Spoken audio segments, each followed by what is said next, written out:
All right, I guess we're live. Yes, we are. Yeah, This is the second time. second time, yeah. Yeah.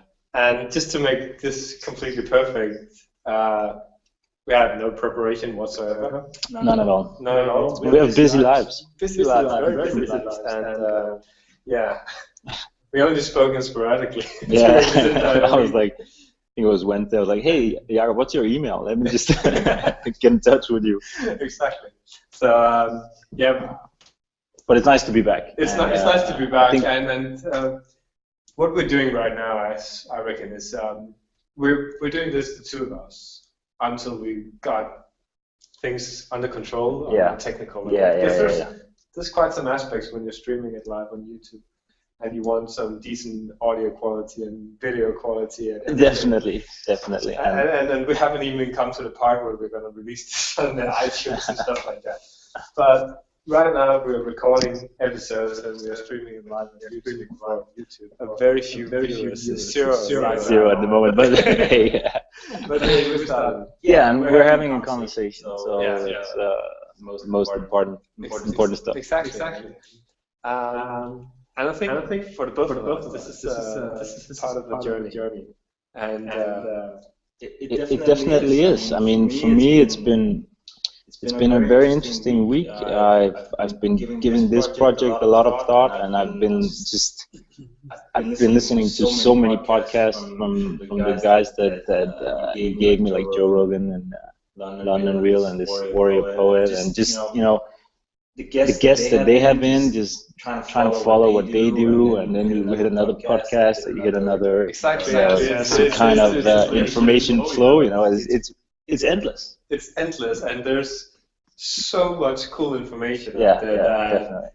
that you would not be able to get in any other ways. So this is the reason why this is so cool. Yeah, yeah, exactly. And I think you said it best, because you said that you're not that much into reading, or you've read a lot, but you find that the audiobooks, or that maybe getting information from audio is better for you, or it's sort of like it speaks directly into. Yeah, exactly. And I've had it like that for a while, where I enjoy reading, but I just don't do it. I don't pick up a book and seek that information from a book or even the internet, because I don't know, reading it's not.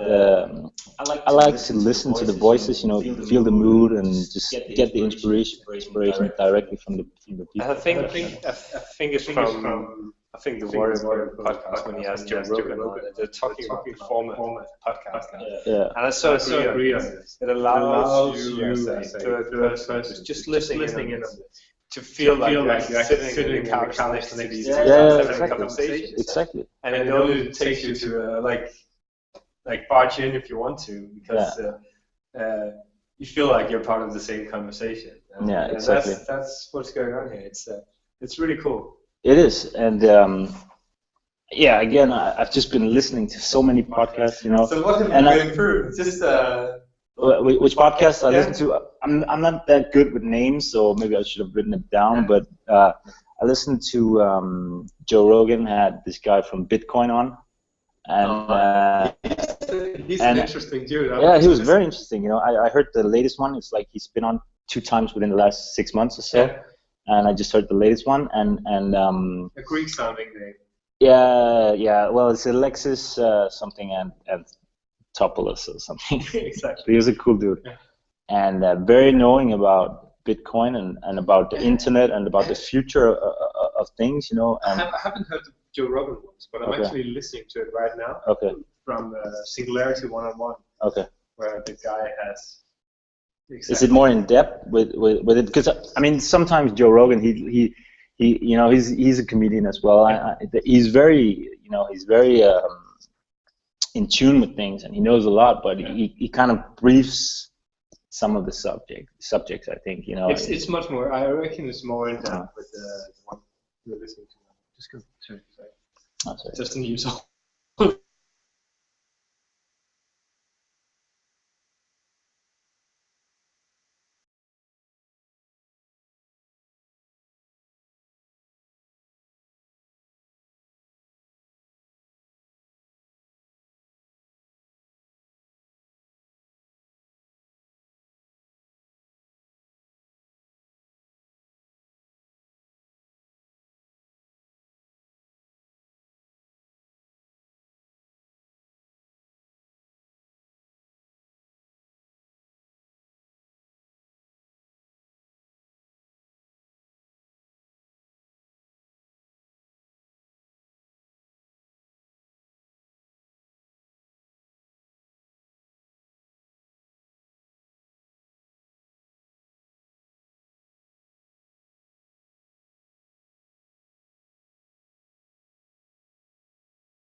Nå, det kan måske godt være.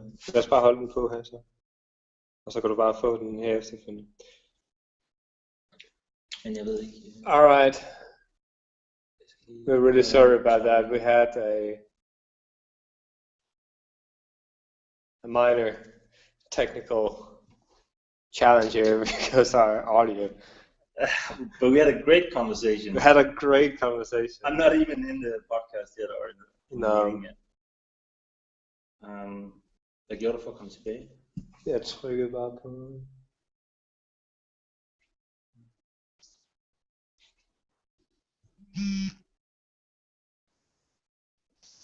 Alright, I'm just going to ask a question out there because somebody's listening. I know it's my wife.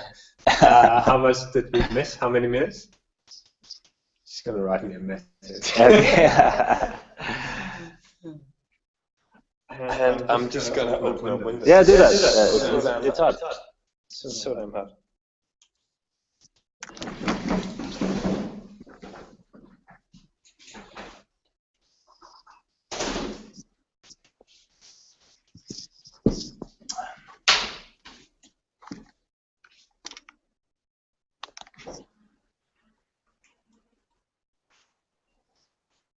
I think it's fair to assume that we didn't have audio for the whole.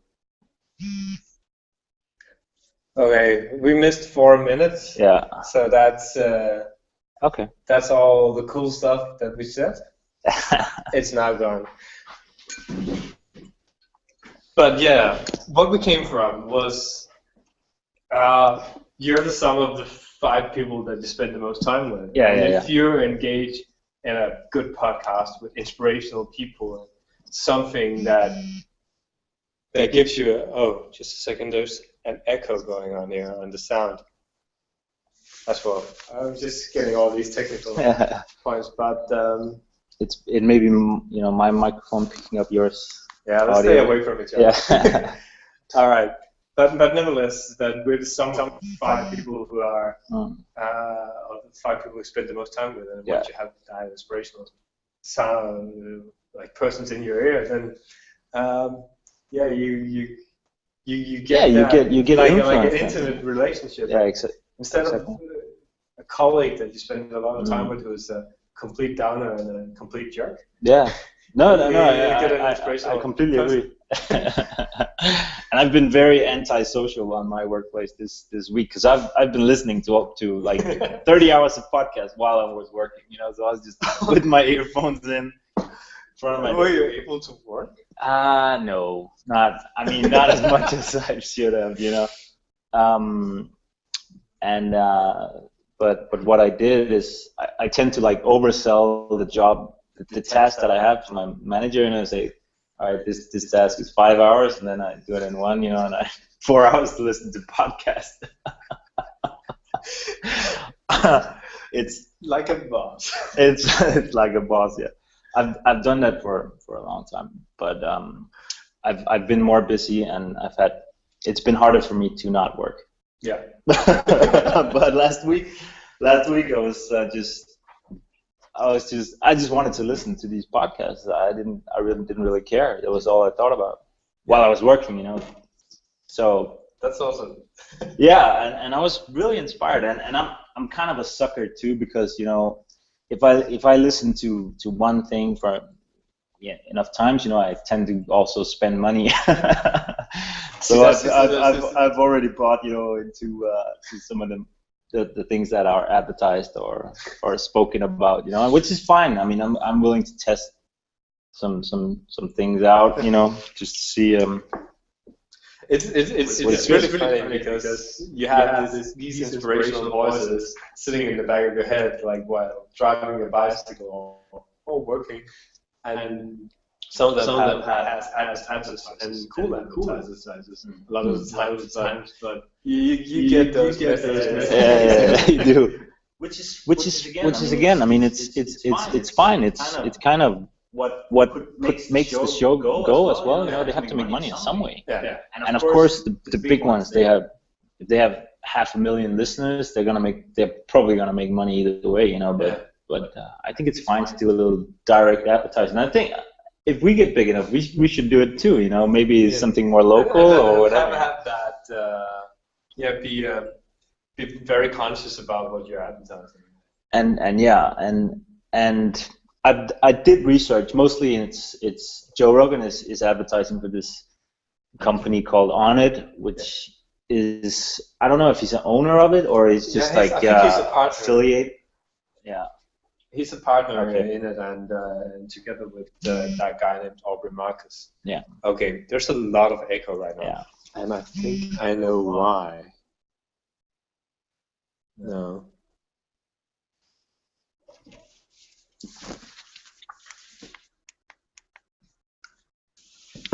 Alright. Is the echo any better? Or is it the same? Much better now. I did nothing. What? Yeah, I have no idea. All right. Fair enough. Let's try again. And then for those two people listening right now, please send us a message.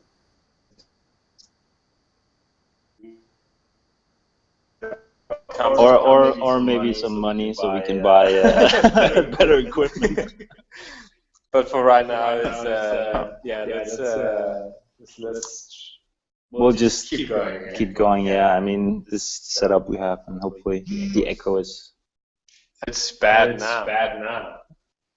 I have no idea what to do. And you turned it down completely? Yeah. And the same here. And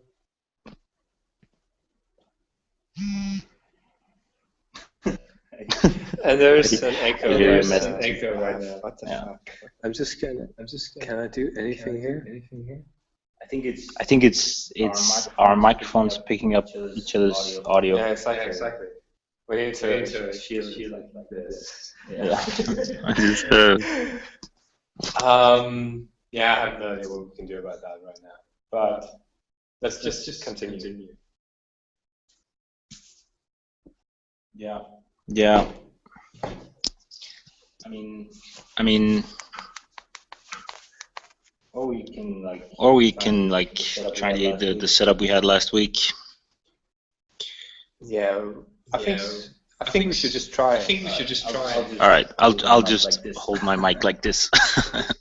If it's better. Cool. Fair enough. Where were we? This last week. I had a really interesting last week as well. I engaged in a couple of conversations with some good friends, and there's some really interesting topics going on right now. I think. Yeah. Which is nothing about current events, but more on a conceptual and ideal level. I've been very stressed out about work, and I had a really good friend with my a good chat with my friend Edwin, and really spoke things through. Mm-hmm. And what we touched about last time is that we're in this corporate life, and we have what other people might call a career. And I actually think for the generation that we are belonging to, that career gets less and less important. And I see it spreading like wildfire throughout my entire ring of friends that everybody's like, okay, I wish that I could do something else and something more meaningful. Yeah, I totally agree. And do this 9 to 5 in the big corporate world. And I had some really interesting conversations with a bunch of friends about the same thing. A lot of people I'm speaking to are having these big doubts at the moment about, okay, is what I'm doing right now fulfilling in any way? And it's especially like the lack of a creative output that is really there's really something that disturbs a lot of people because they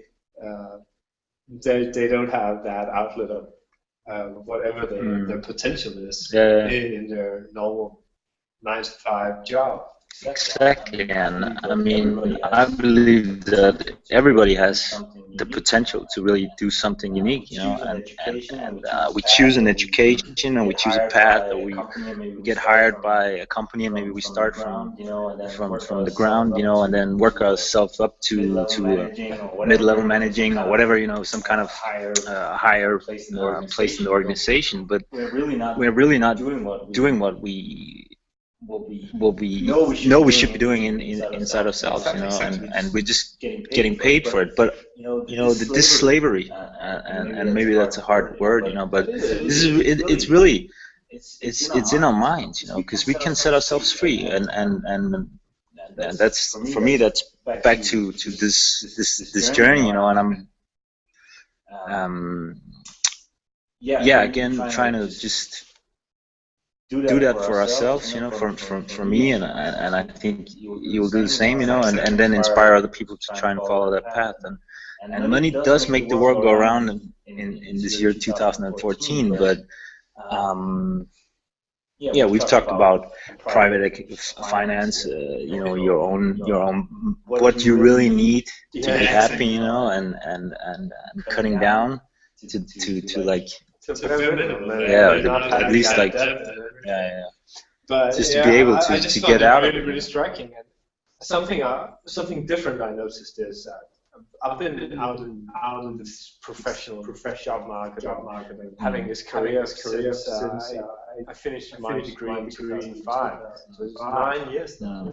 9 years. When I finished, everybody got a job. Everybody just went head on into the job. Whereas I have some of my friends now he's writing his final thesis. He has a job already. Doing that part-time for a year, and he's having his final thesis right now, and doing his final thesis right now. And he's having these doubts already now. As to whether he actually wants to become if he couldn't just do anything for himself, that would be cool and not more fulfilling for himself. So I think it's something that is certainly up in this like the time we're living in. Definitely. It's a part of that zeitgeist. And it wasn't there 9 years ago. Maybe for chosen few, but you know, it's always hard with statements like that. You know, it's always hard with statements like that, because, you know, before you got a baby, you know, or your wife was pregnant, you didn't look good at which buggies were the best buggies, you know. And then, you know, you start looking, and then you see buggies all over, you know. This huge rebuild, we're still in a crisis. Definitely. We're still in a crisis. Economy that is people are talking about the positive side, but I don't think anybody really believes that we're entering some sort of permanent gold rush state again. Where the stocks just go up endlessly. We all know that this is going to crash again. Yeah. It's. I mean, I'm not an expert on the matter, but I mean, when they just print money out of blue air, you know, and attach a debt to it, you know, it's who's going to pay that debt? They have to print more money to be able to pay the debt. I mean, exactly. And that's just. And there's a lot of things that are totally unsustainable that just cannot go on forever. No. And I think a lot of people have that realization. They know it. Okay, fair enough. We're playing the game right now because that's how the game is. But we know that there's got to be a change in the rules at the time. I have no idea whether it's going to be in 5 years, 10 years, or if it's going to be in 30 years. No. But nevertheless, we have to realize that okay, like we're slowly sawing off the branch that we're sitting on. Yeah. And I think that there's so much potential to do a better effort right now than what you could do previously. I agree, but what are you thinking on a smaller scale for you and your friends and the network you have, or for like the government or even like the I world think it starts on a population. smaller scale. Yeah.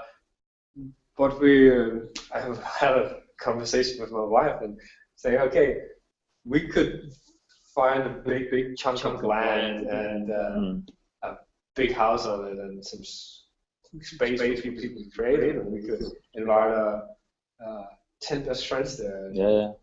And we would be able to do something like that, build a collective, which is not a collective in the old hippie sense, No. but where we are a part of this internet day and age, where we really dive into what it is to be, for example, a local business owner on the internet.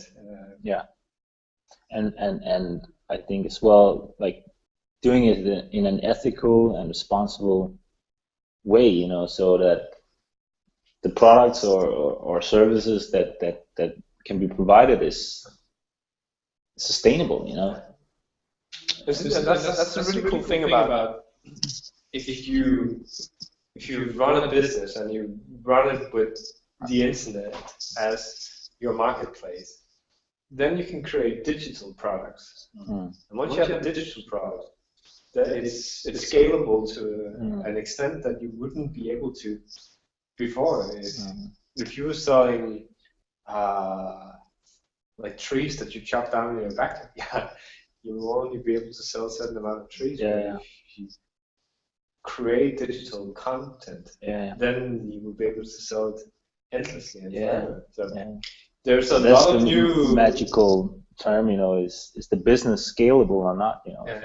And you can be able to make a lot of scalable businesses based on a creative output today that you wouldn't be able to before. And I think that would be a very beautiful thing to start like a collective kind of thought about. This is something we've been talking about. I've been thinking about this as well. Like, should I just, you know, dive into it and find these people who are willing to take the chance, you know, and then if you start an environment where you actually don't need a lot of money. And the reason why we got the idea is because we met with some people in the park here this Sunday. It's been amazing weather in Copenhagen these days. Fantastic. And just sitting together with really good friends is an element that is really missing in your day-to-day life in a city like Copenhagen, which is, it's the biggest city in Denmark, but it's not a huge city, like on a global scale. No, not at all. So I think a lot of people are experiencing that sort of disconnect from other people that are really close with, like from day to day. And just, I would love to be together with my, like the most inspiring friends I have pretty much every day. That would be awesome. I agree. Instead of having to spend 8-9 hours a day with people I've not chosen to spend time with, which doesn't really appeal to me at all. I couldn't agree more. And I work in finance, you know, and some of the people that do work in finance, it's just so different from me, you know. It's you can connect with them about certain things, you know, like a football game or you know some kind of normal interest, you know. But like humor and philosophy and stuff like that, it's just not the same as like hanging out with your friends. Definitely not. Digging into completely different like cultural outlets. Yeah, exactly. But we're not 21 anymore, you know. So if we get together with our close friends and try to start something, you know, it's not like we're gonna fuck around, you know. It's no, not at all. I'm saying it very seriously. Yeah, exactly. And I'm 100% sure that we can start something. If you also the fact that we have children, like I would love to make my daughter a child of the internet. And where she's a global citizen, but she's like first and foremost a child of the internet, with all those learning, all those connections you can create on the internet. That or a lot. Like once you get a certain age, I want to show her Khan Academy. Let her have her way, and she would have a better education than what a public schools provide, where you just have to sit 30-something people in the classroom with a teacher being one that's just jabbing away. Yeah. It's the most boring way of being taught something. Look at different ways that you can actually like have kids in such an environment. That would also be very interesting. But nevertheless, we talked about it. It would be so amazing. Also have space to do something creative. Yeah. Like being in Denmark, in Copenhagen, you don't have that many square meters. No. It's really rare to have space where you can actually play on. That would be amazing. But have you considered moving abroad, or is it still in Denmark? I mean, I haven't considered anything. Okay. It was a thought experiment. Yeah. Just because it's. Just saying, we're still on here. Cool. Yeah. It was just really inspirational. Another friend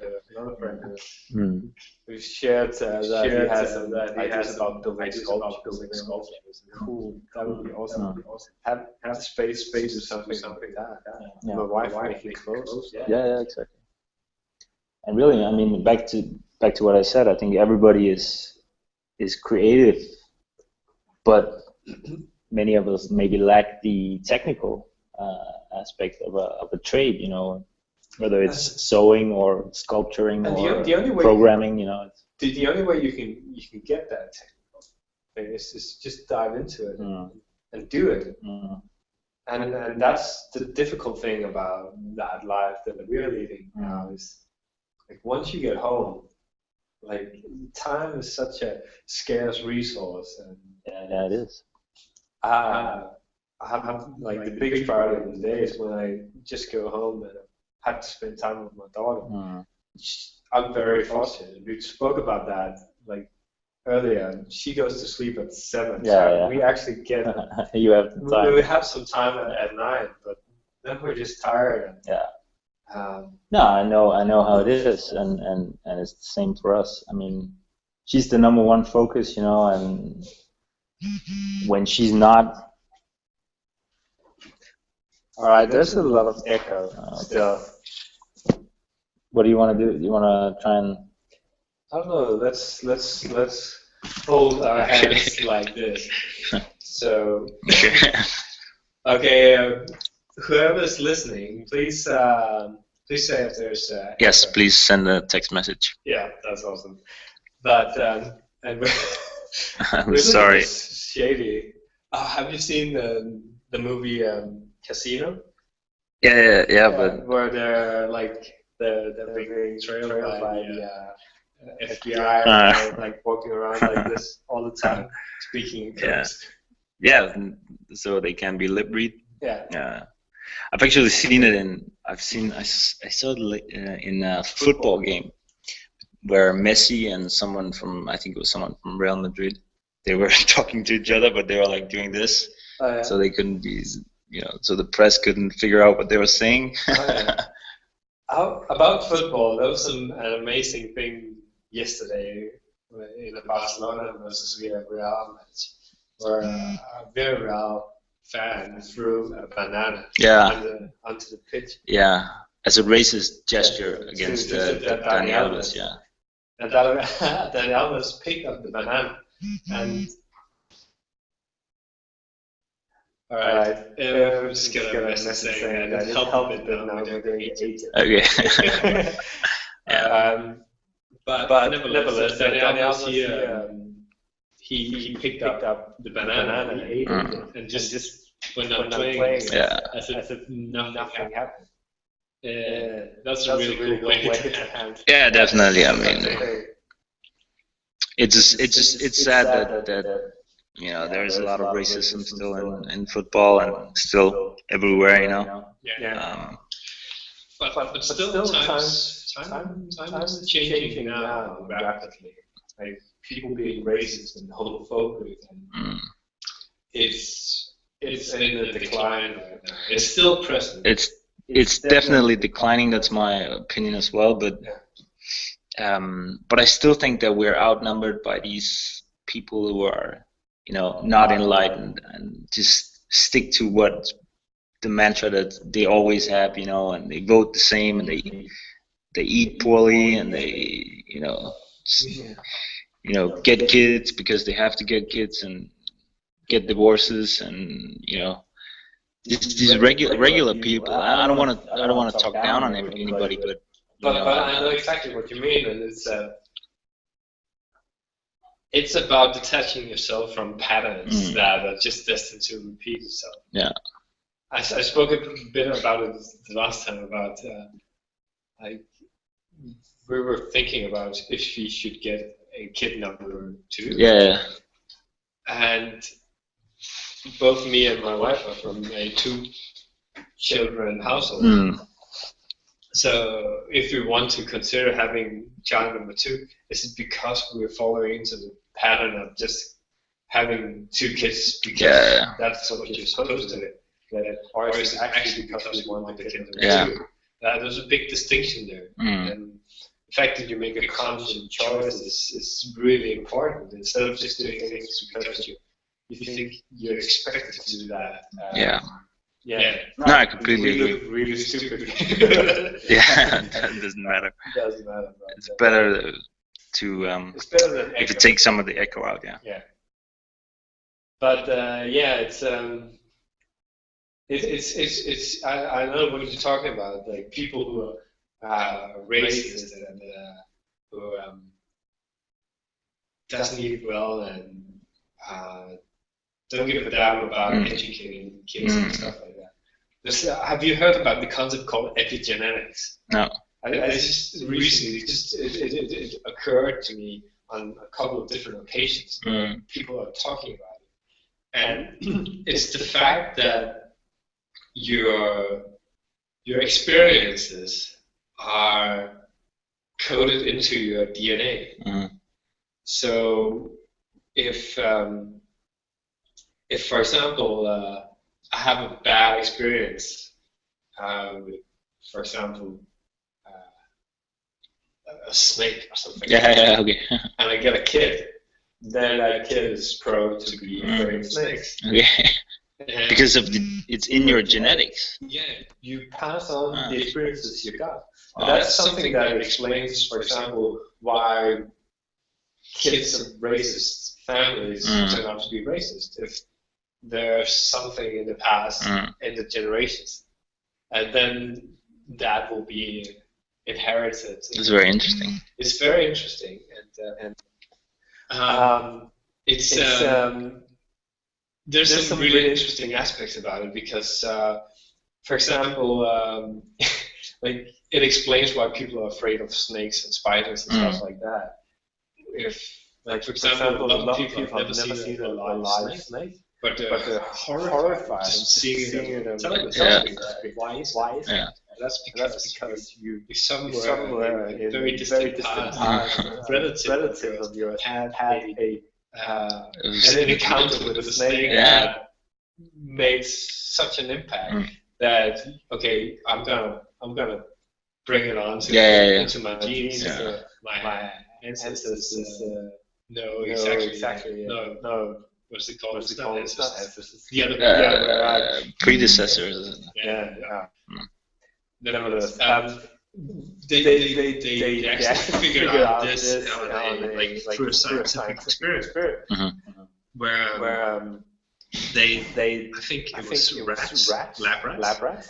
They exposed racist lab rats, but they exposed them to very characteristic smell.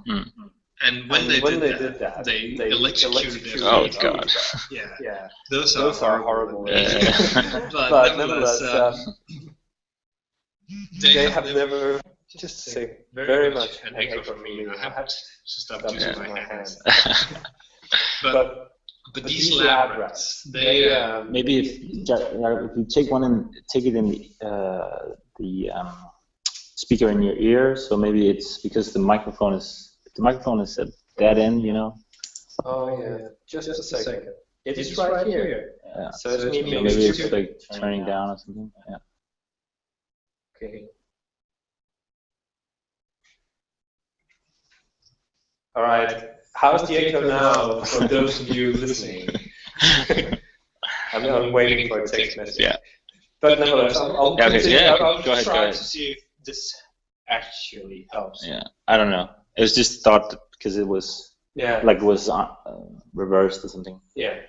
But nevertheless, these lab rats they had no, like when you exposed them to the smell, there were no reactions at all. And then you start electrocuting them when that smell occurred, meaning that these lab rats would be terrified whenever they were exposed to that specific smell. Yeah. And then you took the all right, we're having it's clear. Yeah, Nice. But then they these lab rats kids, whenever they were exposed to that smell, they'll freak out at their feet. That's crazy. It is really crazy, and the concept is called epigenetics. It explains a lot about why certain people follow the same path. Because they're sort of tested. And there's also, of course, a lot of behavior. Yeah, it's environment as well. You can break patterns. But you got a gene code. To a certain extent, that's your base, and then you can evolve from there. Yeah. It's really that's very interesting. Yeah. I've never heard about that before. No, me neither. Like you always have nature versus nurture reaction. Some people say that there's no such thing as human nature. There's all behavioral.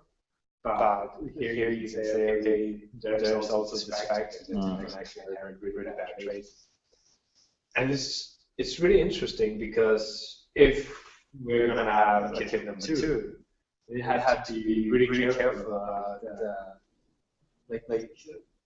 the actions that you put onto yourself, that there's something you want to pass on to a kid. It's difficult to control. It's difficult to control, and sometimes, you know, our philosophy in general is just to, let love show the way, and just, only show our daughter love, and then hopefully any bad experiences will be overwhelmed by that, and I think that a lot of people who are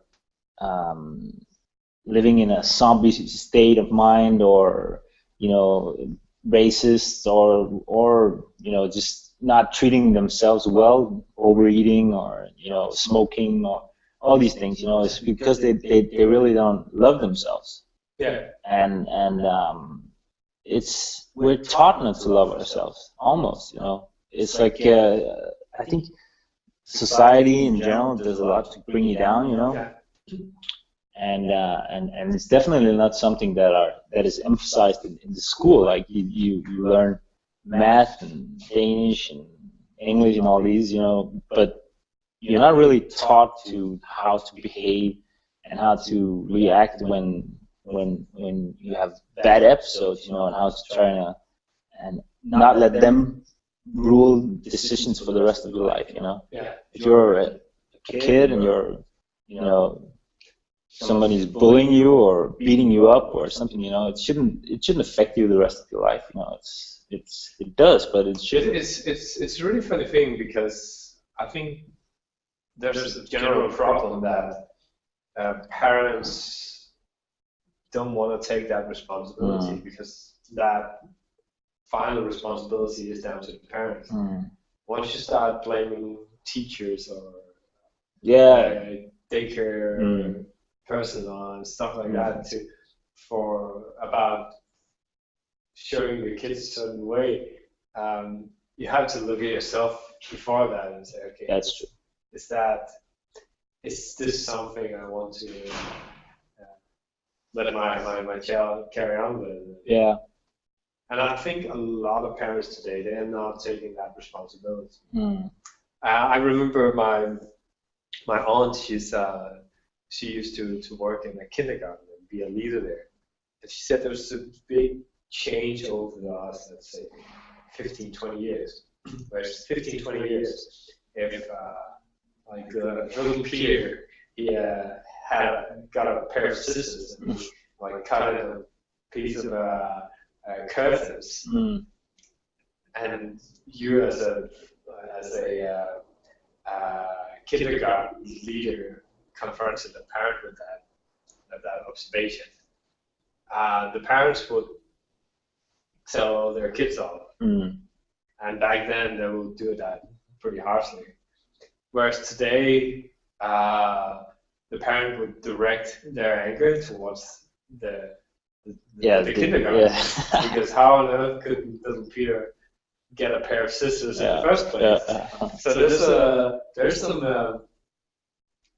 there's definitely a middle ground that would be an optimal thing here, where you have to sort of teach little Peter what's the right way,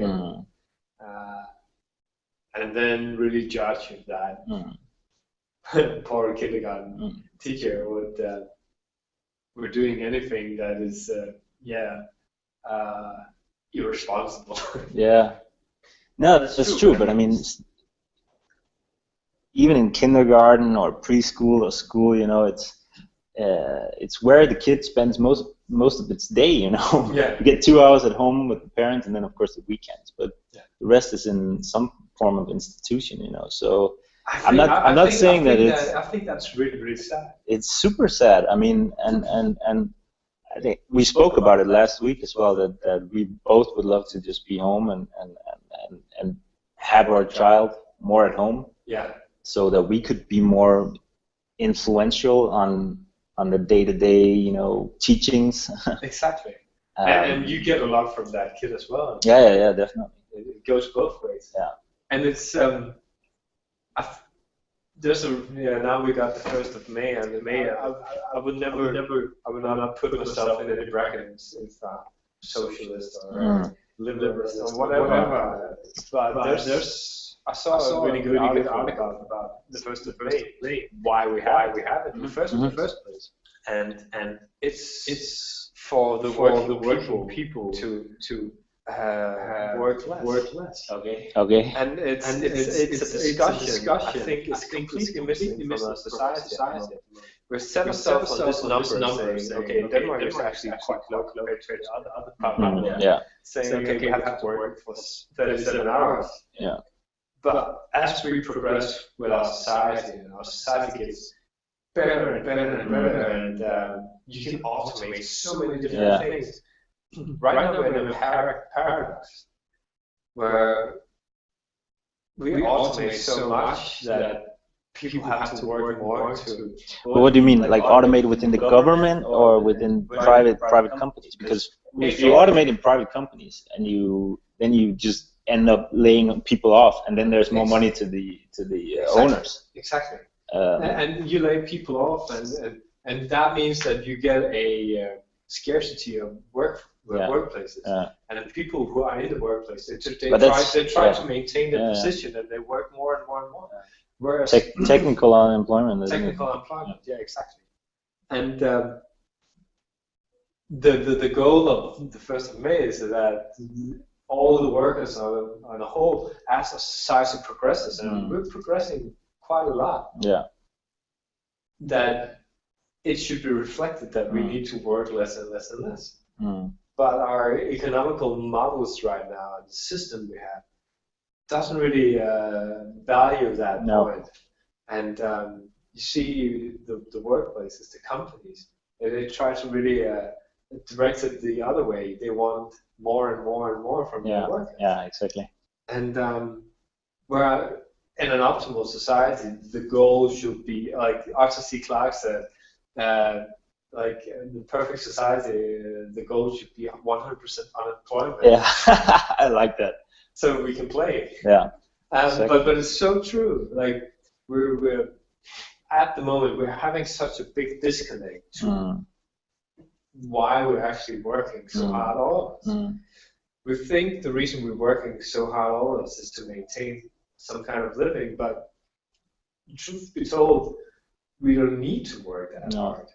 And we could actually disperse the work burden, if you want to use that word, to a lot more people, and then try to say, okay, fair enough.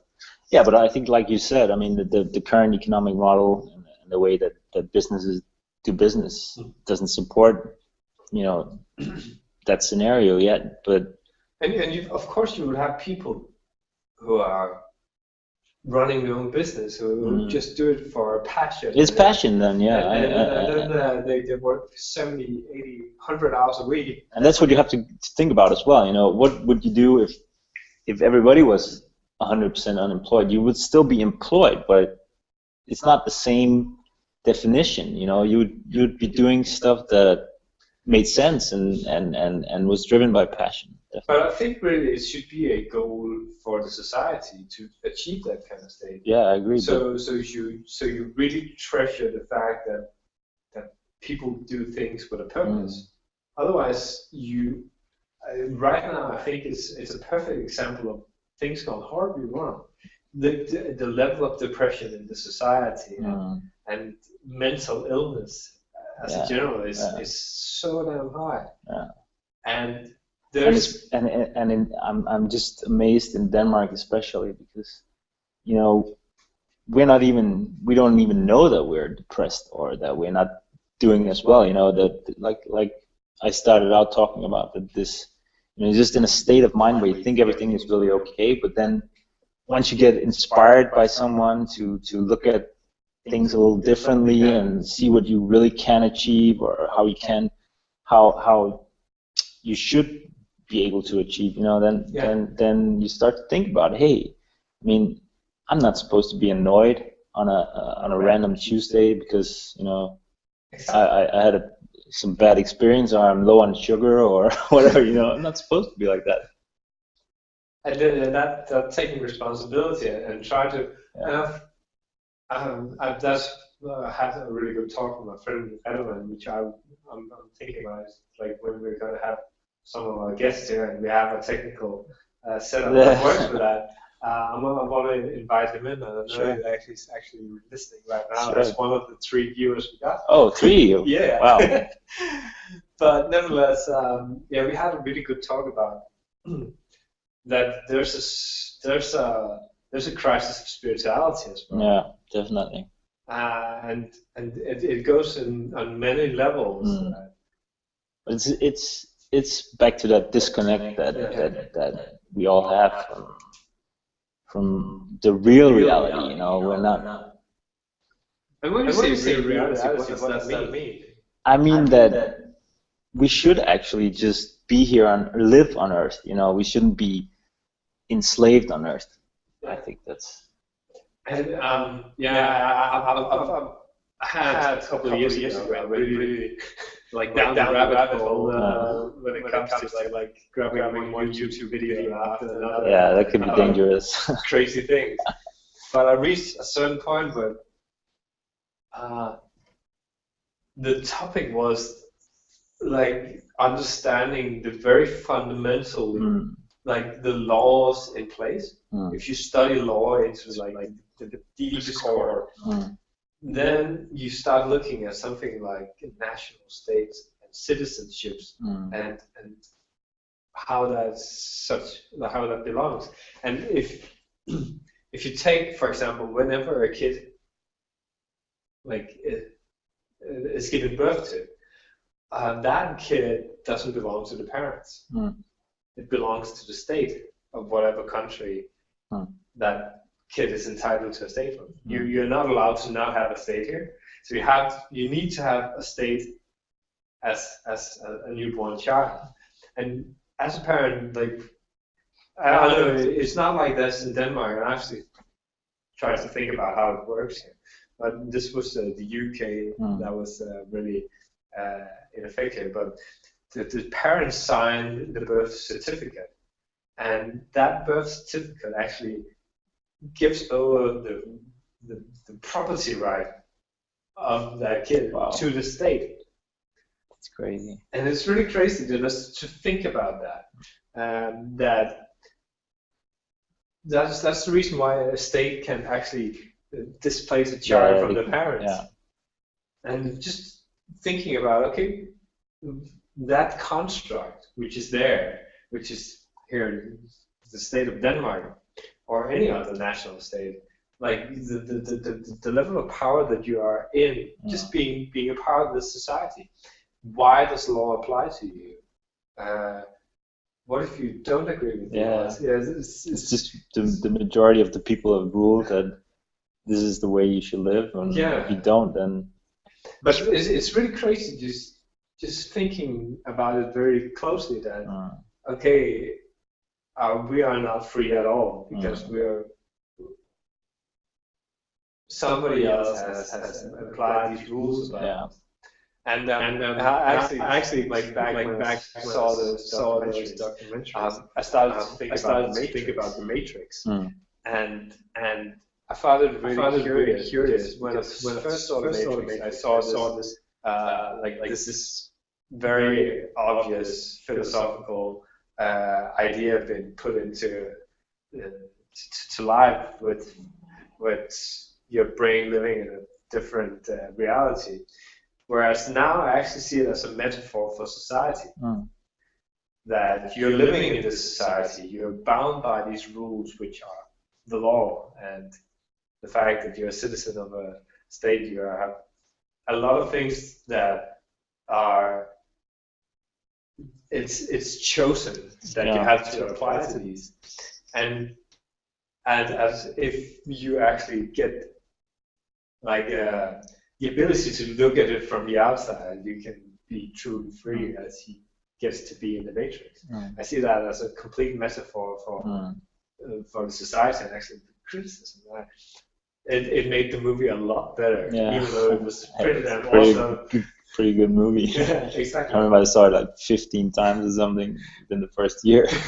Exactly, it was the ultimate geek movie. And you can say it was a distraction from whatever was in it, the fact that you had so much leather and sunglasses and kung fu in it. But that just made it was an action movie, you know. Exactly. But also really, I really found it applied to how our society is. Yeah. But it's a difficult thing. Like I saw another documentary about a Canadian guy who actually he studied the law so heavily that he found a loophole to actually get a piece of land which ended up not being owned by Canada, and he found a way to disband his citizenship. Wow. So he had to sort of just live on this small piece of land, but he was completely free. Wow. And where can we find a piece of land like that? Exactly. I can't remember what he did, but he actually he went through the process of having them say certain X, Y, and Z, and because he said that, well, he was all of a sudden completely free. Did he put his flag there? You know? No, no. I don't know. There are a lot of like crazy situations. There's an Australian lad who is the king and his own piece of land. It's not part of Australia. Wow. And stuff like that. And then you have these small states within like old waterways. I think there's one called Zealand and stuff like that. There's a lot of crazy stuff like that.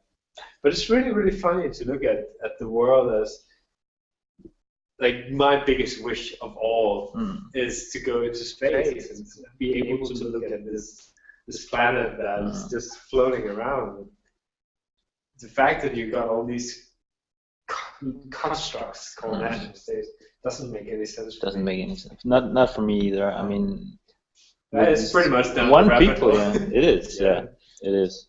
But you know, it's just the weirdest thing for me is like you have so few people on top that are really controlling everything, and I mean, it's not just something that you can like assume. It's a fact. Yeah, it's a fact. Some companies, some entities are just ruling it all, you know. Yeah. And especially like you get the feeling that the Danish government are just they're so under their influence, not directly, but it's such a funny thing because it's so easy to cry conspiracy and yeah, that's why I'm a little bit hesitant to like say that this is all the Illuminati. Because I don't think it is, because it's you do whatever is up in the time, and people try to make the world go as the world goes. I don't agree, because it's for me it's about the money. They're just so greedy for money and power, and they will do anything in their way to just control it. And if they were doing stuff out of good, then you wouldn't have this society. That is true. But I think a lot of patterns are repeating themselves in collapses of great civilizations. I think you can see a lot of the same patterns repeating themselves as when the Roman Empire went down. The other great empires, great empires. Like the incentive models, being in power changes over years, where people forget that ideological standpoint that started out with. Changes over years. Something that that you can actually have something that you can live as a politician. You can actually have a career to be a politician. You can live as whereas if it's a career working the right way. Whereas if people who actually cared about society as people who actually primal focus, society, and they had to be a part of society, and they saw some things that needed to be changed, and therefore they went into politics. They not this also going as a small, therefore they went and said, okay, I want to go into politics, and going this as is my a career, and say, okay, I want to if you go look into politics. at this is my career. If you look at the parliament and Denmark, I don't know how many parliaments actually have a I think I don't know how many count on one hand. No, but look how many who has a liberal career on one hand. No, but look how many who has a liberal career after they've been in there. Like being in there ruling it, it's you become a part of the machine, and you do whatever you become a part of the machine. Has always been doing, and it gets a little bit distorted whenever a new generation gets in. Whenever a new generation gets in, you get further and further disconnected from that original idea. Why you actually in the first place. And I found it really like this week there's a bit of debate going on whether we should have fewer members of parliament or not. And those who said that they would actually like a few members of parliament was the liberal and the conservative branch of the parliament. You have the social democrats and the more socialistic part of the parliament saying, okay, there's certainly enough work for all of us, and they don't want to change that status quo, which is that there is 179 parliament. Whereas I think it's really important that you actually take that kind of discussion instead of it's always been like that. Yeah. No, I agree. And the very idea that you cannot change this institution is ridiculous. Of course, you should be able to do that. So just because you have a career being a politician from a minority party, and somebody says, okay, there's going to be fewer politicians, you start like, oh fuck, it's got to be my job, which is on the line. And not really thinking about it as a whole. That's a dangerous one. And you have people who are just there to protect their jobs, and that's the reason why they make bad decisions. Because it's a career, it's a job. There's no difference. Well, you see that not only in politics but also in corporations. You have a manager who's just going to make decisions that maybe it's not for the greater good of the department or the company, but it's definitely going to keep him in place. Exactly. And you see that all the time, I think, and people are selfish, which is understandable because they have to pay the bills. Exactly. and like we talked very briefly about technological unemployment, and I think it's actually one of the big topics right now that we should actually find a way to address, because in the coming years, jobs are going to be obsolete. Definitely. And what we're like, I found the rhetoric of our government here in the last, let's say, 4 years, really striking, because all of them was about jobs. Yeah, it is. Welfare and jobs. Welfare and jobs. And she just said it, the Prime Minister, she just said it today. Yeah. What is the policy of the Social Democrats? It's creating jobs and welfare. Exactly. And whereas if you can actually ask the society to take a stance and say, okay, let's make the success criteria for this society to be 100% unemployment. Yeah. How, like, if you take that one hypothesis and say, okay, fair enough, let's construct everything from that, like, one success criteria, and let's see how everything else will be. Then you will actually get a society that might work, and it might work in the favor that people are not stressed. Because definitely, but you still have the problem with a lot of people wanting, you know, cars and traveling and the newest technology and a bigger house and all this. You know, if you go to 100% unemployment, then there's resources that has to be divided equally between the citizens of that state. You know, so that's definitely going to be an issue with that. It's going to be a big problem, and I don't know how familiar you are with, like, the Venus project. Yeah, no, I know. Exactly. I know a lot about it. Resource-based economy. Yeah, no, definitely. And there's some interesting aspect there. I have no idea whether it's the solution or not, but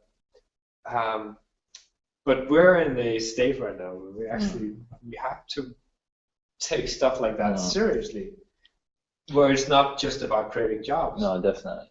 I mean, the Venus project for me is a great concept that, you know, it's sustainable energy, and I think the infrastructure is like some kind of magnetic. They have trains between these cities or pods, and it's very designed so that in the center there is like the brain and then there is some resident areas, and then there are some agriculture areas, and then energy areas. You know, in a big circle. I think that's kind of the way he designed it. And there's a lot of rules on how that setup is supposed to, you know, be carried out. And I just don't think it leaves enough space for, like, people who want to do graffiti or skate or, you know, make hip hop music or, you know, smoke weed and I don't know, whatever that the society still does when they're not working. You know? And a lot of creativity comes from that, like, experiencing, you know, more abstract parts. And it takes into account that the entire society is 100% rational. Yeah, exactly. And like, you will never disband like parent-child conflicts, rivalry about girls and stuff like that. No, exactly.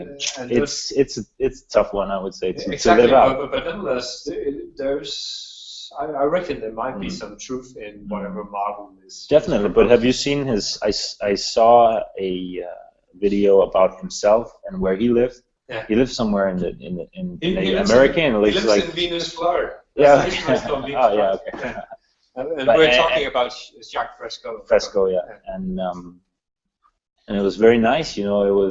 He just had a piece of land, and it was a lot of, you know, plants and trees and all that, you know. And he was living sustainable. Yeah. Definitely, yeah. And that's possible, and that's back to what you and your wife were talking about. Maybe just getting a piece of land and then trying to build this society on a much smaller scale. Yeah.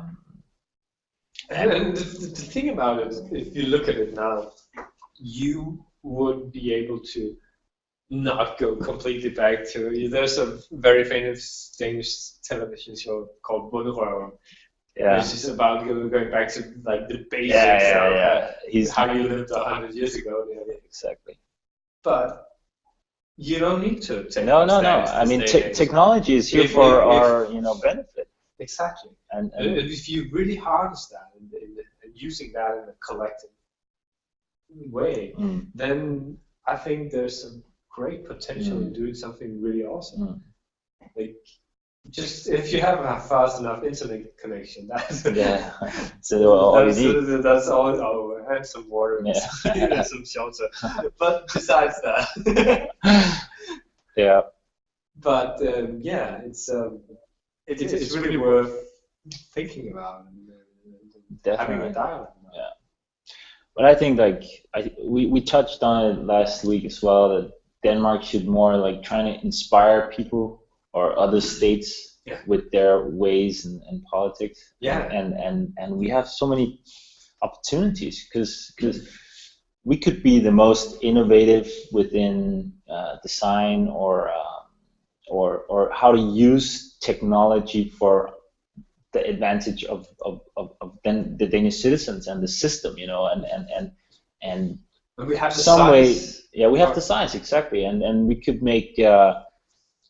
I mean, the first thing we should do is just to make marijuana legal. I mean, I think that's the. I don't think it's an extreme to say that it's completely ridiculous that we're following in this global hunt against what is. The entire war on drugs is ridiculous. ridiculous. I'm not a drug user at all. No. I mean, I'm a recreational marijuana user or a smoker. I do it sometimes just to relax or whatever. But it has so many benefits. And it's a million dollar industry. It's completely crazy that they are not trying to control it themselves and trying to get rid of the organized crime and even like get people in jobs. Yeah, we have this whole part south of Copenhagen, who have the highest unemployment rate I think in the country. Lolland and all the way south of this island. Make them they just make farms. Just big farms. With marijuana, I think that would solve a lot of problems. No doubt about it, and it's actually really funny because Copenhagen, like the city council, actually like they passed the legislation. They wanted to try and make it legal, and the city of Copenhagen. Yeah, but the state of Denmark does not want to. Exactly. And I think really that's what I hear in the debate. The police is really enforcing laws just brutally. They're really doing a lot of raids and are really and the fines have gone up. They don't believe themselves. Like if you ask a police officer whether marijuana should be legal or not legal, they'll just definitely say it's ridiculous. Yeah, I think the majority will. I mean, and also whenever I don't know how to whenever generalize you see a poll, like on an incident poll, about should it be legal or not? Like there's a big majority in the population saying it should definitely be legal. Yeah. But I mean, if the people who are saying it shouldn't be illegal, they are just being completely ignorant. They don't know anything about it. I mean, it's uses in for medical use, and for the clothes and whatever production you can do from it. I don't know the details. It's a lot that can actually be done. Protein source. Yeah, protein and just the oil and of course that you can smoke it and get a relief from stress or maybe help you sleep. And I think it's effective in cancer treatment. Yeah, exactly. But it touches on really interesting things, being that we have made so many things that just grow out in nature illegal. Like whether it's marijuana or psilocybin, mushrooms or whatever it is, it grows out in nature and it grows really well. But it's illegal for us to take. And you got a pharmaceutical industry which makes a lot of money on that's just ridiculous. Making It's other ridiculous. drugs available, Yeah. which might have the same attributes, but you can have a natural way of getting that effect, which is illegal and it's done organized by criminal gangs. I live myself in a street which is a gang area, and there's a lot of like. Is that still going on a lot on that area? It is more on the low level right now, but it's certainly still in the neighborhood. Like if they raid a certain place, they will move 50 meters. Set up shop. Then they start like from scratch again. It's so ridiculous, and it's so easy for these like the members of the gang. They move around. They're very versatile, and the police, they're just following orders because that's the directive.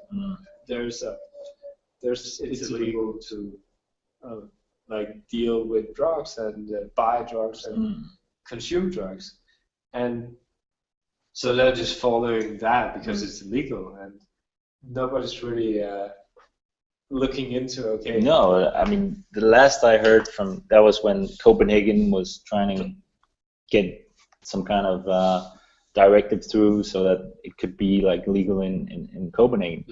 There was someone arguing that, oh well, you know, we have so many people who are getting a psychosis, 14-year-old kids having a psychosis from smoking weed. Has that never happened? It has, you know, people do, you know, end up in a bad place because they've smoked. But I think that in most cases they, you know, either smoke with the wrong people at the wrong time, or even smoke the wrong marijuana, and a lot of those problems could be prevented if there was some proper guidance on how to use it. You know, quality control. But I saw a funny thing on was someone who had like just written on a wall in the street, like so if the government were to legalize, it would be the cost of production plus a markup plus tax plus VAT, you know, and then it would be he had a price, you know, and it's just like that's too expensive. So it's better that it's illegal for the price. But that was just. It must be a lot of overhead to run an illegal even when they operation. When they do a raid and they like pick up, you know, 100 kilos of the stuff, you know, it's a pretty big loss. But I think the price covers them, I guess. But it's definitely a big it's a big industry in that is organized crime, and it's really, you know. Just a second, I have low battery here. Oh.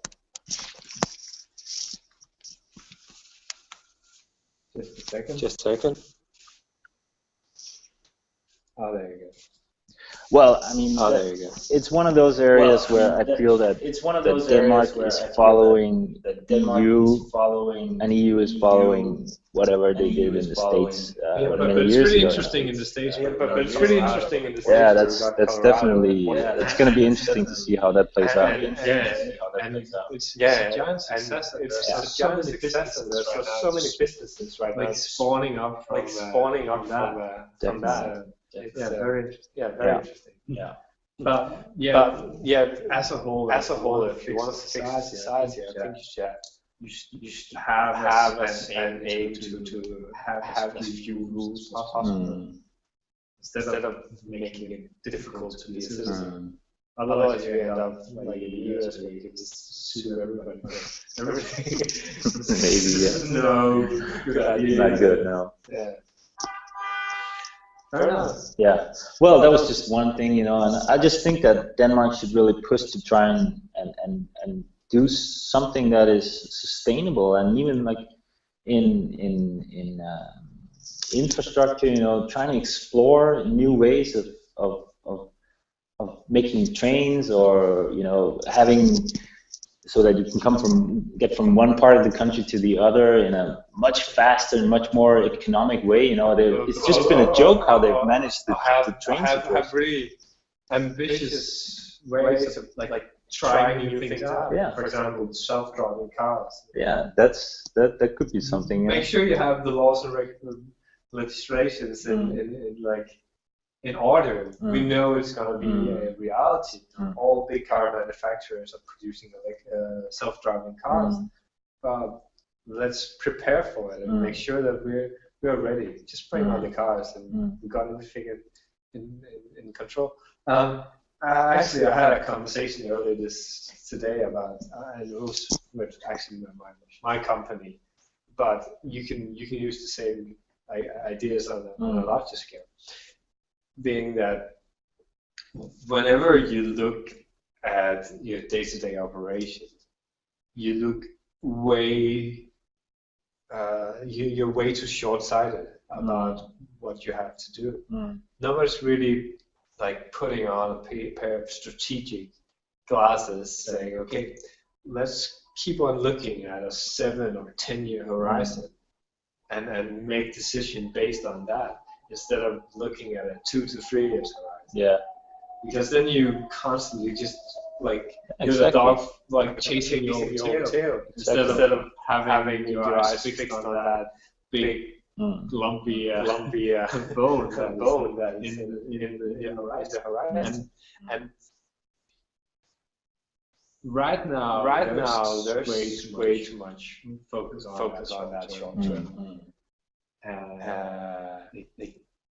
Return of investment, whether it's on types of basis, but also in companies. Yeah. No, I think that's the biggest distortion that the companies have is like they have too much focus on the return, you know, and that's why they probably can't, you know, oversee the 10-year perspective. You know, they can't control their industry or the technology, you know, so they just have to be lean so that they can maneuver quickly, you know.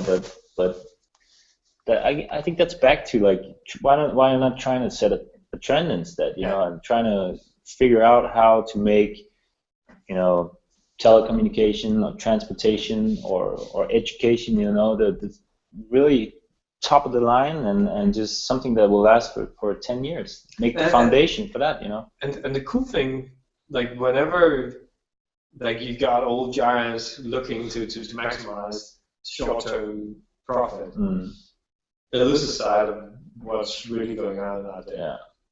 Then you should at least make an environment which makes it easy for new companies to arise, which are on that borderline, to make all that old crap go obsolete.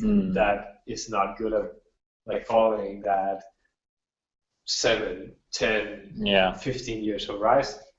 And I think you see it very, very easily in, for example, the United States. You take the Fortune 500 now, it's so many companies which don't have a lot of employees but are just worth so much because they're companies of the internet age. Yeah. I think Facebook is 3,000 employees altogether. Wow. It's nobody. No. Not compared to how many users they have. And you can see Kodak, for example, which went bankrupt, had 250,000 employees or something like that. It's crazy. and the company that I work in has 120,000. It is ridiculous, and you have these old giants, which the reason why they're still into existence, a lot of them, is because they have such a big pile of money that can keep them into existence forever and forever. And they're just like it's like you have a big super tanker and it goes with all speed ahead in one direction, and all of a sudden it's depleted of gasoline or diesel or whatever. It will continue on for a long time before it stops. Yeah. And that's what you're actually seeing with big companies. Like from the moment they stop innovating, it will take quite a lot of years where they're still in the marketplace. They're still benefiting on their main technologies, but to a certain point, they don't have enough money to maintain that. So, for example, if Apple stops innovating and just maintains the production line. It just maintains the production line, and they will maintain themselves for so long because they have so much money. So it's really interesting, the fact that you should really make space for local business, not local businesses, but new businesses that are able to make something which is on the edge of technology. Because right now we're in a world where change is so rapid. It's really constant changing. So you cannot make a business model like 5 years ago that is still valid. It's not possible because there's so many new things being thrown into the equation all the time. And you can just see in the last couple of years how much like crazy science fiction ideas, like all of a sudden something that is something very tangible. real, And if I don't know how familiar you are with Ray Kurzweil and the concept of singularity, but it is about, for example, take Moore's law, that the number of transistors on a piece of electronic hardware doubles every year. And every technology doubles every year, basically. So the change we are experiencing in the world is exponential, meaning that the sum of all knowledge in the past, you can take that and you can double it. You say that the entire sum is what's going on in the next year. And you can keep on doing that. So it doubles every year. And once you have that linear perspective of the future, you will not be able to adapt to it. So right now, I think we're both in big companies, and I don't know, are you a company good at innovating? I mean, it's difficult for me to say. I think they are, but it's such a huge consolidated and diverse company. They just do anything, and their strategy is really more buying companies. So they have so much money that what they do, they have like a overview of their business line, the line of businesses, and then they see what they're really missing, and then they find the biggest or the second biggest company in that in that industry, and they buy it and consolidate it. That's how they do it. That is also a valuable strategy. It's whereas if you had your old way of doing business and you had your gold ore, I don't know, for example, I work for a telco, they had the copper in the earth. If they kept on making money from that copper, not expanding into other branches of where at the time in this day and age is growing, that would come a time when there were no longer need for that company. Exactly. And you can see it with Kodak. No, I think it's fine. Like selling films. These are actually the ones inventing the digital camera. It's crazy. It is completely crazy. But they could have easily been an aggressive buyer of new companies within like just having that bit of edge on looking at the world.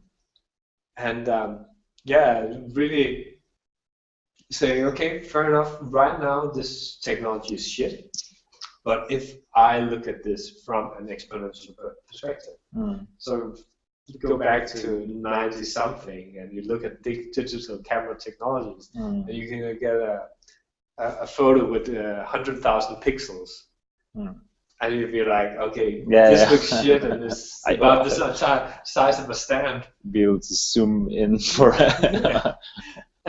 but if you look at it from a exponential perspective, okay, fair enough. Let's double the amount of pixels every year. Now let's look into the past.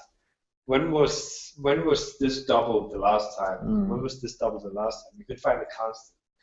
And you can look at it, okay, when would this double? When would this double? When would this double? And you say, okay, fair enough. When we reach this point, this technology is mature, and plan with that mindset with that in mind, and you should be able to make a lot better decisions instead of just thinking that if this is shit now, this is going to be shit in 10 years. That's a wrong rationale. Yeah, definitely. I mean, I don't always trust the tech companies because, you know, they somehow know that they can maybe, you know, get to the point of tripling that technology faster than doubling it, but they choose to double it so that they can make money on an iPhone 6 or iPhone 7, you know, and but I think they're talking. Whenever you see that pattern happening, that company is exposed to competition, like large, like there will be a competitor who can do that tripling, let's say that, instead of doubling, and they will have a superior product. But that's, I don't know, that's very free kind of way of looking at it. But I think really we're seeing that now, and the ones who are able to maintain that status quo are the ones who have so much money. It's the reason why the iPhone is never like the newest shit. Yeah, no, I agree. Yeah. Oh well. But I think it's, I mean, what I would like to see is just that the technology, the products that we have could be repaired more, you know. I find it very frustrating that you have to buy a, you know, PC or a MacBook, and then you can have it for 2.5 years, and then it's done, you know. It's technology is obsolete. You can't. Back in the day, I remember when I started using, you know, stationary PCs, you could always like boost the processor, put in more RAM or a bigger memory card or whatever, you know. It's just not possible anymore, and that's because they want us to buy more products. It is actually a big problem. And like once you get those laptops, which are getting smaller and smaller, you get all the components like glued and synced together. I saw a really cool concept here about a modular phone. So like the back plate of, it's basically, let's say you have the front plate of the phone. It's just a plate, and that's the screen. And you have sort of like Legos at the back. Oh. So a camera and... This is the camera, this is the memory, this is the processor. This is a better microphone sound processor. And they're actually thinking that in a modular kind of way. So you can take the screen and replace it, put in a better one, and take the camera and put it in, and you can tailor it to exactly your needs. And it is actually needed because it is really annoying that you buy a laptop to a certain it costs quite a lot of money and it gets obsolete. But I mean, it's not only, for me, it's not only computers and phones and TVs, it's also like kitchenware and bicycles and you know, even like clothes. It's just not this, the quality is just not good, you know, so you have to buy more. You have to, we have a KitchenAid blender, you know. Yeah. Very standard KitchenAid blender. And there's rubber, you know, what's it called? The rubber ring that you put beneath the glass so that it doesn't spill, you know. And that one, it broke. It got sucked into the blender and then cut into pieces. And the replacement ring for that cost 200 Danish crowns. And it's a rubber ring, you know. And it's and they make, you know, if they make 100,000 blenders, then they make 100,000 rubber rings, you know. And if they double that production to have spare parts, it would cost like below 1 kroner to make, you know, and that is really, selling that at 200 kronas just seems crazy, you know, and I see that a lot. It's the same with the printers. Printers are the worst. Have you seen the documentary called The Light Bulb Conspiracy? No, but I maybe it's the same story I have, but go ahead. It's actually been on the DR2 a couple of times, and it's on YouTube.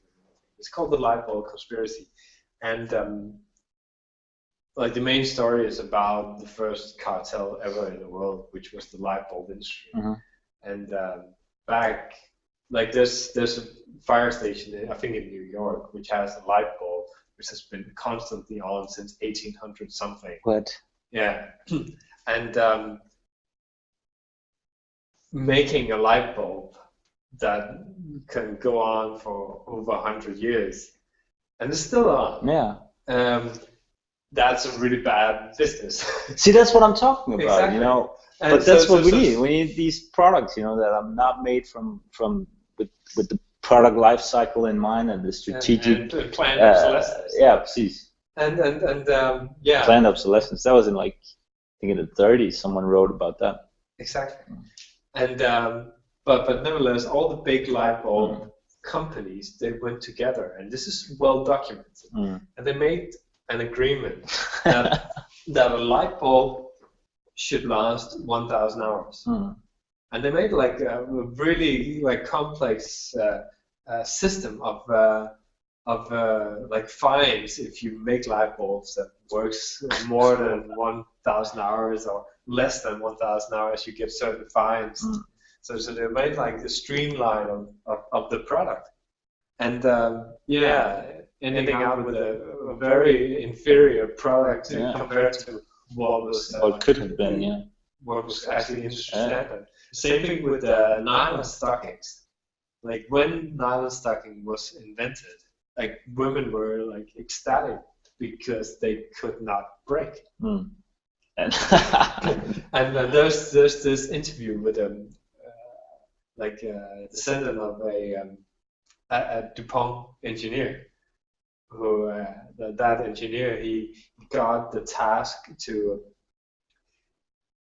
make that nylon stocking breakable, so it will actually reduce its lifetime. Yeah. See, that's it's really that's the funny, thing, you know. You have a problem, you say, okay, we need a nylon stocking, and it needs to last forever, you know. Fix that. Not that, hey, there's a market for nylon stockings, let's see how much money we can make. And if we look into the future, I think a lot of what we're looking at is going to change dramatically because of innovation. And it ties back to the technological unemployment thing, because we're going to have 3D printers. And you look at 3D printers now and think, okay, that's pretty shitty, just print plastic. But 3D printers are coming now which can print electrical circuits. 3D printers are coming out which can print metal and stone, glass. Crazy. It's ceramics, and you get the resolution gets smaller and smaller and smaller and smaller. There's talk about building nano fabrics. So you make machines on a nano scale, which works like gears and levers and whatever is in a mechanical machine. You can make that on an atomic level. So you make small building blocks, which makes bigger building blocks, makes bigger building blocks, which makes amazing stuff. So you can actually copy a thing to the like molecular level, and stuff like that. All of a sudden, it's here, and you don't need a manufacturing. No, not at all. And one of the most interesting things I'm looking at is like when it comes to 3D printing, for example. There's this section on the Pirate Bay called Physibles. Yeah, so the drawings or the technical drawings of actually making, like, there's the pirate industry is already grinding their hands. Yeah, you know, let's take the most simple example, Lego. Yeah. So they're going to be printing Lego, you know, wherever. Yeah. Just from at home, from a design they pulled from Pirate Bay. Yeah. But like your new digital watch, if you can reproduce that on a molecular level, or a phone or whatever, if you got the right blueprint there and you make that blueprint parallel, then it's going to be pretty damn crazy. It's going to be pretty damn Wonder crazy. what they're going to do then. I wonder what they're going to do then. And then you start and you start making industries obsolete. And based on production, you get even fewer workplaces. Yeah. So, and I have no idea about the time frame. And I have no idea about the time frame. It's just all of a sudden, it's here. When you hear like people talk about these things, that's somebody from listening to that podcast called Singularity One-on-One. You hear about these scientists who are doing all these crazy things, and when you hear about them, they're not talking about it as 100 years into the future. No, it's kind of science fiction theory. No, not at all. They're working on it. Okay. I think 10 years into the future. I know. Another really crazy thing is programmed DNA. The human DNA, or just DNA itself is something that can be programmed. Okay. So if you're able to write a cell phone in DNA, like imagine that you can, the blueprint for a cell phone, you can write that in DNA, then you can grow cell phones. Wow. So, and people are actually, the crazy thing about like something like I can't remember what that field is called. It's something with engineering, like bioengineering. Like bioengineering is a field that is not doubling every year. It's 10 doubling every year, or 7 doubling. Yeah. But nevertheless, whatever you can do now, and times 10, times 10, times 10, times 10. It's crazy. Then it's crazy things are all of a sudden very, very close. Like the standard example of just taking doubling every year. Like if you go 30 linear steps, then you reach from 1 to 30. If you take 30 steps where you're doubling every year, you get to 1 billion. That's ridiculous. So But that's probably an extreme, but it's definitely it's in motion. The ball is rolling. The ball is rolling, and all these things that we're looking at right now to be science fiction is closer than we think. And it's mind-boggling. It is mind-boggling, and I've spent so much time just diving into it because. But I wonder if it gets so close. Back to the printers. I wonder if what companies will compete on then is more innovation, because the production is they can no longer make money on that because everybody can do it themselves. Maybe some can, but many of us will do the printing ourselves. That will just either download it from Pirate Bay or have a subscription like we have on Netflix. You can have whatever 10 designs per month, and I think that this will be driving innovation because that's where the real money will be. Exactly, and this is going to be a time where new business models is spawning up like all the time, and the funny thing is that if you're in this competitive space, you cannot not go in that direction. Like all these companies that are working in these exponential fields, they cannot slow it down. No. The ball is rolling. It's inevitable. And the competitors are really, they want to get that competitive edge to keep their existence. And what they're doing is they're preparing for their own doom, if you want to be that dramatic, but nevertheless, that could be the outcome of this, unless new business models are made in progress that would keep a market space here. Otherwise, otherwise we end up in a Star Trek scenario where people, their purpose is to do whatever they want, and some people might explore the galaxy, and you can say physical stuff, you can just upload it. If you want experiences, you can go to the holiday. And that's certainly a scenario that could be a reality, but I think the next 30 years are going to be crazy. We haven't seen anything yet. And what we did here in the beginning of the 90s, like look at the internet, which is that's not even 25 years old. No. It is ridiculous. And just to go 10 years back. Yeah, exactly. And think, okay, what did we have 10 years ago? Yeah, I was thinking the other day what I was actually doing 10 years ago on the internet. And it was just a little bit of gaming and trying to download some music and emails, and that's more or less it. And I wasn't downloading movies or streaming or doing video phone calls or doing what we're doing right now. This is actually really crazy.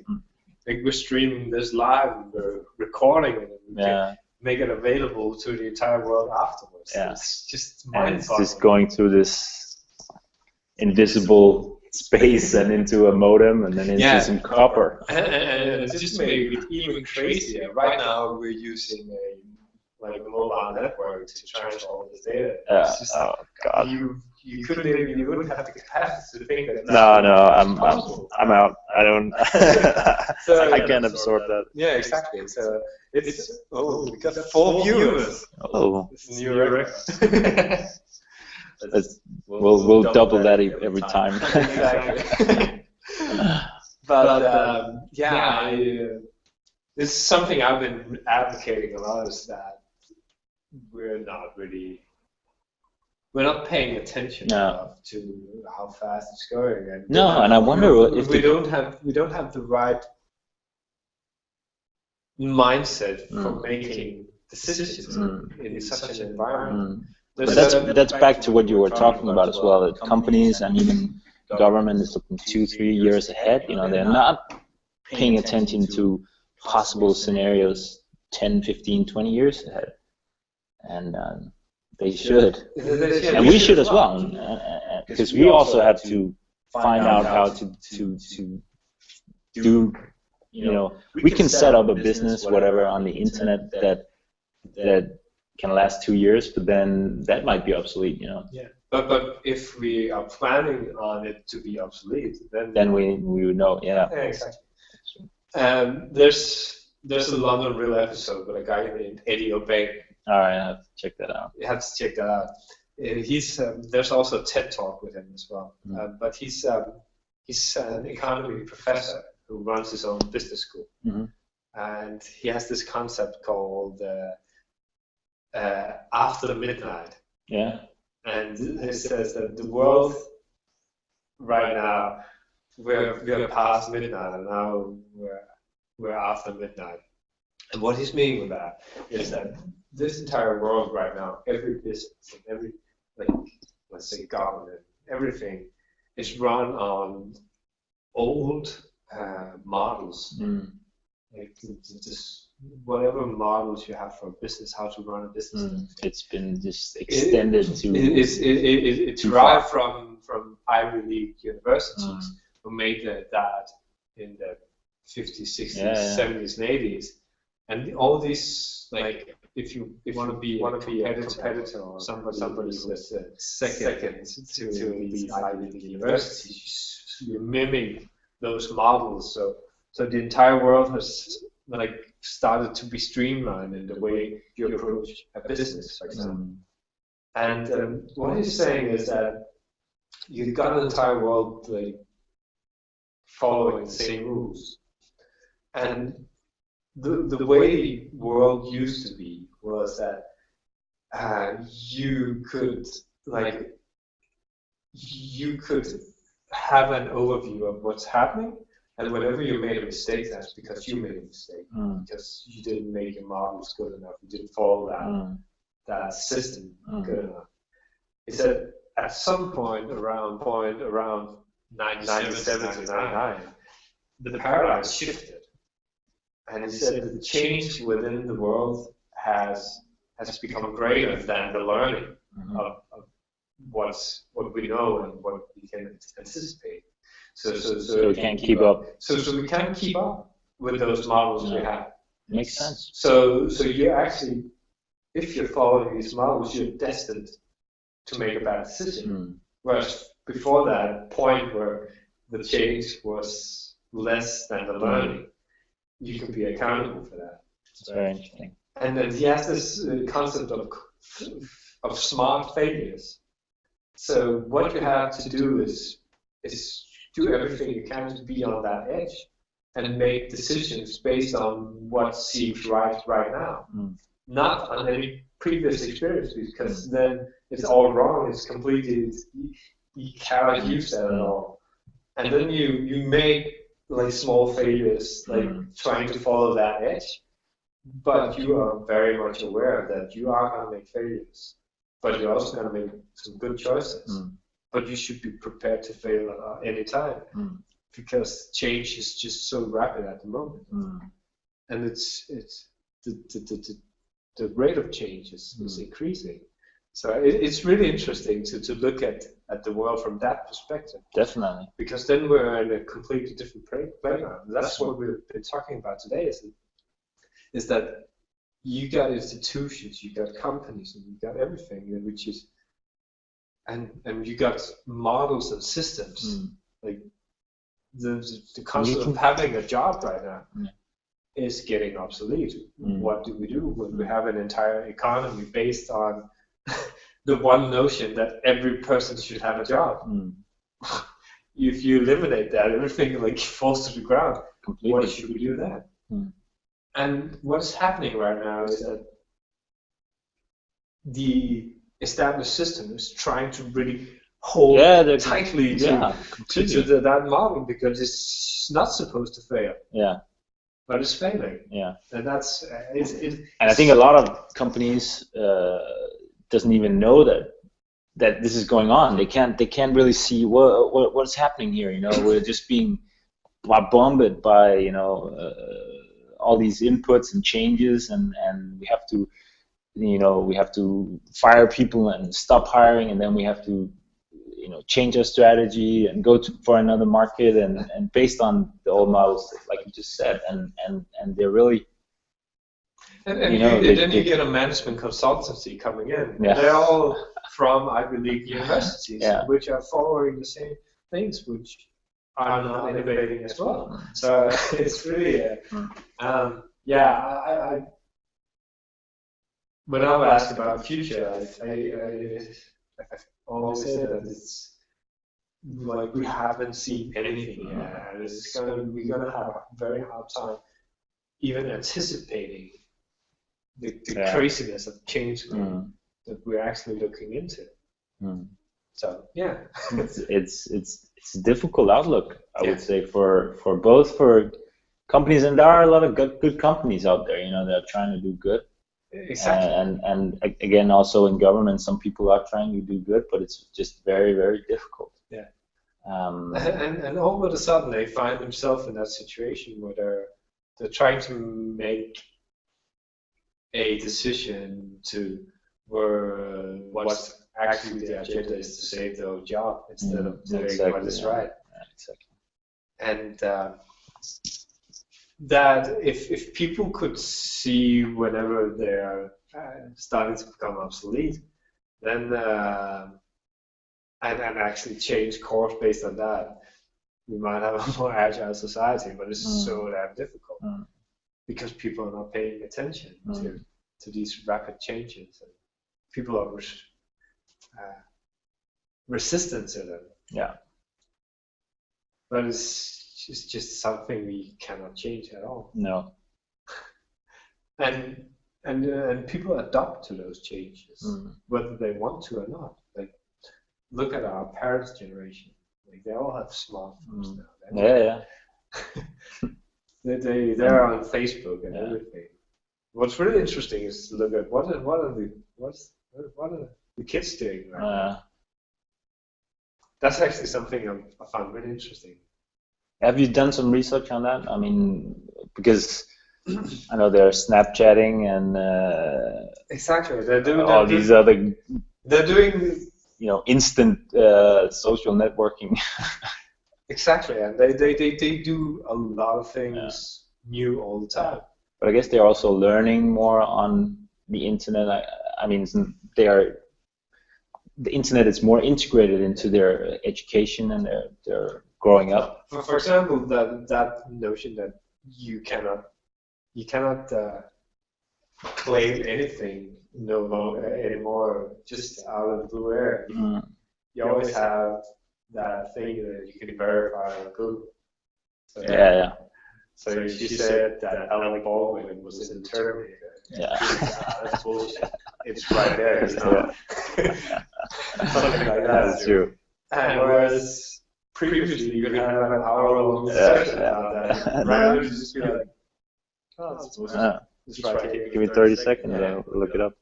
So those ideas that you have a constant like information source, and it's something that you're using all the time, because it's like any information in the world is just in your pocket. That's something that they really incorporated into everything, because that's just how it is. Of course, every information ever written is in my pocket. Like if you grow up with that, then you cannot really anticipate, like you cannot really look at the world as a place where that is not the truth. No. Whether you're born in South Sudan or if you're born in Denmark or the United States, it's true. The same thing. And that's also something I think is really interesting. Is those new technologies that we see the kids are using. There might be some places where you got a technological edge, like in Denmark, where we're such a rich society, so that people get the new shit pretty fast. Yeah. But the third world is not lacking a lot behind. Like it's starting to be a common thing that everyone in Africa and Asia have a smart device. It might be a generation afterwards, but nevertheless, they online and they're online. They got they got all the information available on the fly. They can make videos. They can dive into the same site path. It's not an exclusive anymore. No. But what I find interesting, like going back to that, you got the kids and you got us being not the kids anymore. Is that we used tools that we used when we were kids, and we're starting to get a hard time adapting to the new tools that the kids are using. Definitely. And slowly we're learning how to use Instagram. Slowly we're learning how to use Snapchat. Do you have a Snapchat? I don't know. I have a Snapchat. I only have one friend, a Mexican friend of mine, who sends a lot of stuff on Snapchat. It's actually a really fun medium because it's very dynamic. Sending a photo and it's just there for a very short time. Yeah. So it makes it really vivid as a medium. But nevertheless, like we're gonna have a hard time adapting. But we're slowly adapting, and all of a sudden our parents are using Snapchat and Instagram, and then the kids are using something else. Yeah. So you always got that chasing that's whatever's new. That's just how it's gonna be. I mean. Yeah, exactly.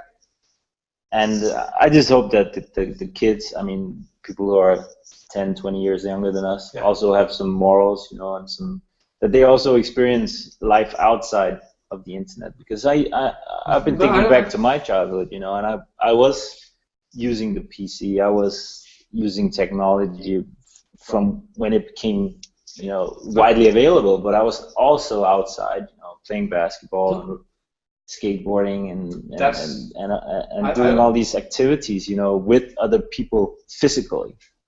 That's gonna happen again, of course, because one thing doesn't rule out the other. No. Like, you're just going to have the presence of the internet there all the time. So you're just going to do slightly different activities outside. But you're still going to do crazy stuff. You're still going to go around on your bicycle, but you're still going to be connected. Yeah. You're still, the technology gets integrated into whatever you're doing. I have some really crazy thoughts about, like people, when they look at for example, artificial intelligence and stuff like that, they look at it as something that is like the computer and the machines have something different than the human beings. But what we're seeing now is that technology like a smartphone, for example, it becomes a part of it. Yeah.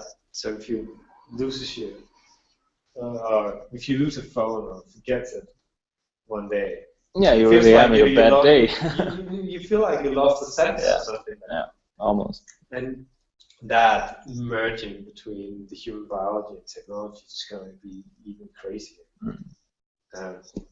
You got Google Glass, even though you look insanely dorky and you look like somebody you want to punch, like first person's having a mobile phone. You remember back in the days, like you really looked down on a person with a mobile phone. Yeah. It was the most douchebag kind of thing to have a mobile phone way you're walking talking around to. the street talking. Why are you so important? People be like, oh, that's ridiculous. But it reaches a maturity, and all of a sudden it's a contact lens, and all of a sudden it's something that everybody has. I remember there was an episode of Futurama where they had the iPhone, but it was the eye, you know, it was inside the eye. But yeah, you get that merging. And all of a sudden you have a coprocessor connected directly to your brain. Yeah. You can store any memory that you ever see there. Would you have that if it was available? Would you have a, like, let's say it's the second or third generation chip? I don't think you have a choice. No. You can have just to go along. It's like persons today who don't have a mobile phone or Facebook account. Look a bit ridiculous. But the majority of people will follow whatever is going on there. And of course somebody will take the conscious choice not to do anything. If it's safe, if it's proven that this is how you do it, and this is something that enriches the human experience, then of course you would do it. I have a crazy thing where like every moment that you experience, like the sound, smell, every sense that gets stored and that gets shared with everybody. You would know exactly how the entire human race are at a certain point. That would be a crazy thing. You need to make some patents on that application. I think you said it first. I said I definitely didn't say it first. It's the future of Snapchatting and Twittering. It's sharing your farts. But that's the next thing. You can take audio and video right now. Yeah. That's other senses. Yeah, there's like, but we've been smell. talking about that as well, like, because you have 3D now. Yeah. And then it's gonna be a 4D and then a 5D, or how is that working? And it's gonna be smell and emotions as well, and you can already like go to the movie theater and sit in a chair that rumbles and you got the sound, very close to you, and a 3D. But nonetheless, it signals to the brain. Yeah. And if you can manipulate those signals, you can get that experience, and that experience will be as real as the real experience. It's gonna be crazy. Yeah, I don't know. I don't think I would watch all movies with the 4 or 5D experience. Of course, there's gonna be some entertainment, but of course there will be new things that we never imagined. Stuff like that could use it. Yeah. I think there will be a big merger of technology and the biology. And that's the reason why we should never fear the Terminator scenario, where the artificial intelligence arises as something completely detached from the human beings. Because if an artificial intelligence arises, it's going to be us, which is it's going to be a part of it. Yeah. But it's a really far ahead thing. Most likely it is, yeah. It's very interesting to like trying to grasp your head around these concepts, and I mean, it's not like you can say anymore like, oh no, Jacob, that's way out there. You're talking crazy talk, because you can really dot those lines, right? Exactly. And once you get that grasp of understanding exponential growth within technology, you all of a sudden realize that, like, a really good example is the mapping of the human DNA. It was a project that took, I don't know, 10 years or something like that, and cost billions of dollars. When did they do that? I can't remember what year they mapped the human genome, but it was quite recent. Okay. When they have mapped 1%, this guy Ray Kurzweil, who came up with the concept of exponential, the law of exponential returns is what he's calling it. They say, okay, fair enough. When was it 0.5%? And when was it 0.25%? And you see, okay, that's the same correlation there. And then he said, okay, fair enough. Then we're gonna map the human genome in 7 years. Because 1 goes to 2, 2 goes to 4, 8, 16, 32, 64, and bang, you're there. And just looking at it, you look at this, okay, this is tiny improvement. We just went from 0.5 to 1%. It's going to be nothing. And if we take 0.5% every year, it's going to take 200 years to make this advancement. Yeah. Where if you look at it from an exponential point of view, it's going to be 7 years.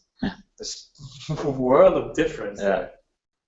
And the crazy thing is, like, another thing that's exponential is cost. It's exponentially decreasing. So this project cost a crazy amount of dollars to complete. And so afterward, what happened was that the time it took to map the human genome became shorter and shorter, and less and less and less. And the price to do it became less and less and less. So last year I got my genome mapped. I actually have my genome mapped. Oh, wow. I paid $100 for it. That's cool. And there's something very recently that cost, it was like one of these achievements, sort of like a Manhattan Project or Apollo program kind of thing, that, okay, we're going to sell ourselves to map the human genome. And it was a project of that scale only, let's say, 15 or 20 years ago. But now it's something I paid $100 for. I got a kit sent where I just spit in a glass and send it over like the mail service, and I got it on an internet page. Okay. I got all sorts of insights of my ancestry and like inherited diseases and my risk of getting certain diseases and everything. Okay. Wow. But that's just an example of if you look at it from that perspective, makes things come really, really fast. Yeah. So if you have a technology, and this can be any technology, look at how it behaved in the past, and then try to continue to adopt and make that as a decision. Some technologies flatten out, of course. For example, if you take adoption rates of certain things, you can take the adoption of color TV back when everybody had black and white. That would be exponential to a certain point. It would just flat out because once it gets closer and closer to 100%, that will be like a flattening out curve.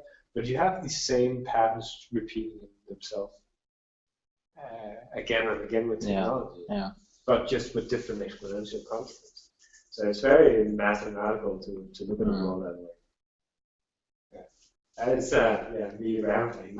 No, it's cool. I'm just thinking that how I should look at this, because you're obviously more techie than maybe the average person, and you're really looking into these future things on the tech side. Yeah. And I think it will be tough for a lot of people.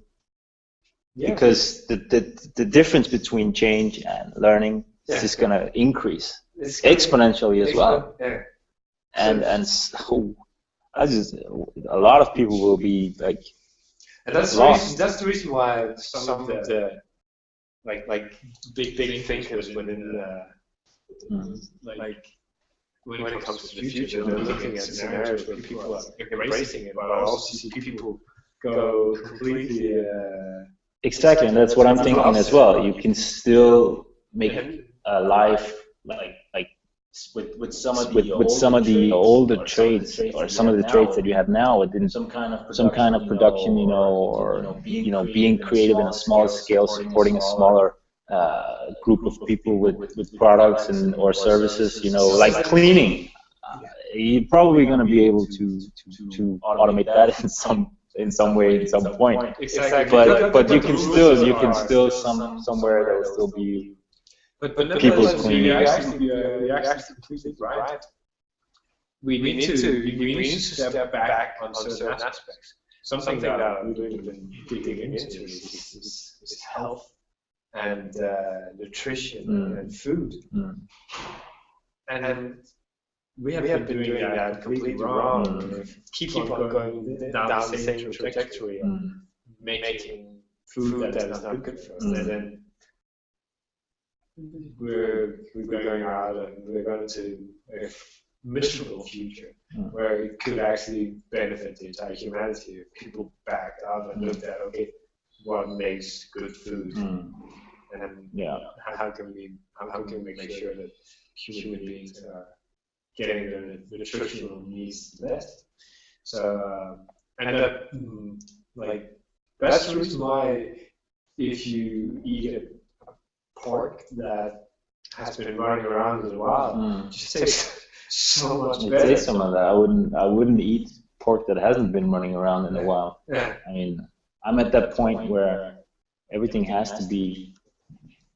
95% of what I eat has to be organic and as fresh as possible, I would say, and it's something that I've been working towards for like the past 2 years or something, and I'm getting more and more, I wouldn't say fanatic, but I'm really conscious about what I buy, and I'm trying to be conscious as well about from the supplier that manufactures, that supplies the product, what kind of company is this and what are their values. And because a lot of companies, they have conventional production and then they have organic production, but the profit goes to the same pocket, So but I think shouldn't we?